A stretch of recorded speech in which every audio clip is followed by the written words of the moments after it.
મારું નામ રેખા ગૌરવ ખંભાતી છે, સુરતના રહેવાસી છે. મને મેરેજને 20 વર્ષ અમને થયા છે.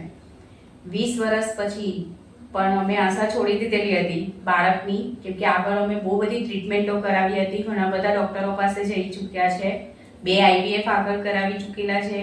જે 2 IVFમાં એક સક્સેસ હતું પણ મારે મિસ થઈ ગયું અને બીજા IVFમાં રિઝલ્ટ ફેલ આવેલું હતું. ત્યાર પછી જે માઇન્ડ પર અસર થઈ એવી થઈ કે હવે કોઈ ટ્રીટમેન્ટ કરાવવી જ નથી, કેમ કે દરેક ડૉક્ટરો અમને ખાલી એક હોપ આપતા હતા કે થશે થશે થશે, પણ કોઈકે એવું નહીં કીધેલું કે અમે તમને તમારું બાળક હાથમાં આપીશું.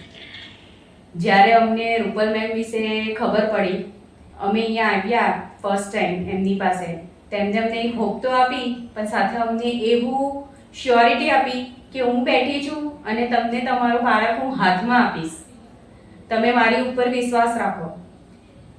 અમે એ વિશ્વાસથી એમની પાસે ટ્રીટમેન્ટ સ્ટાર્ટ કરાવી.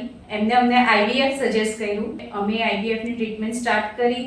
ફર્સ્ટ અટેમ્પમાં થઈ ગઈ હતી પ્રેગ્નન્સી કન્સીવ, અને અમે ખૂબ ખુશ હતા કે અમે આટલી બધી ટ્રીટમેન્ટો કરાવી, આટલો બધો સમય આપ્યો, પણ એમને ટૂંક સમયમાં રિઝલ્ટ આપ્યા બાદ બી જ્યારે પ્રેગ્નન્સી અમારી શ્યોર થઈ કે હા છે, ત્યાર પછી પણ મને બહુ જ પ્રોબ્લેમો થઈ હતી, બ્લીડિંગ, આ તે ઘણી બધી પ્રોબ્લેમો હતી, વોમિટિંગ ને દરેક વખતે મને તકલીફો વધારે થઈ છે. પણ મેમે મને ખૂબ સાચવી છે, સાથે એમનો સ્ટાફ પણ ખૂબ કોઓપરેટિવ હતો ને આજે અમારું બેબી આટલા મંથ પછી અમારા હાથમાં છે કે બધી રીતે શ્યોરિટી આપી છે કે તમારું બેબી તમારા હાથમાં આપીશ ને આજે આ હેલ્ધી બેબી અમારા હાથમાં છે.